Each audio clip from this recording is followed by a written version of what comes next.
Сәлем, қайырлы күн достар. Бұл рецепт студенттерге арналады. Көбінде студенттердің жақсы көріп жейтін тамақтарының бірі, көп жасалатын тамақтардың бірі.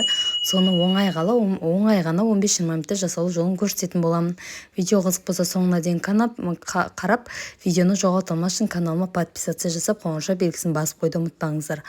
Алдымен қызып тұрған майымызға осылайша вермишелімізді, не болмаса макаронымызды, өздеріңіздің салатын макарон, не болмаса осылай вермишелдеріңізді салып, осылай екі бетін қызартып қуырып аласыздар.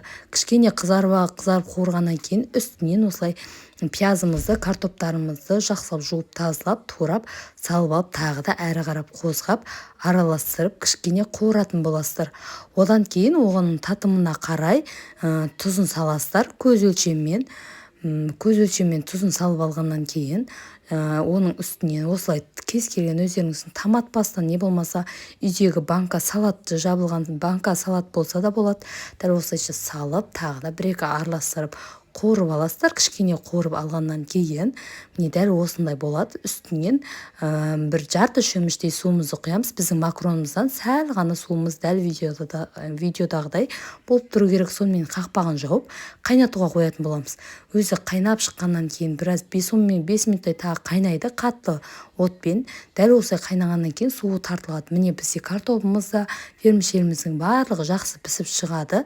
Енді бір рет осылайша қозғап араластырып, қақпағын жауып, ең баяу отқа қойып, дымдап қоясыздар. Сонымен біздің осылай студенттер жейтін, көбінесе жейтін осы вермишель тамағымыз дайын болды.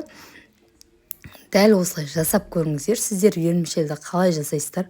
Көбінесе мен вермишельге, бұндай нелерге ет қосқанды өзім ұнатпаймын. Сондықтан өзімізге дәл осылай аздаған вермишель қуырып, асығыс кезде, етті салмайтын кезде ол тез пісетін тамақтардың бірі.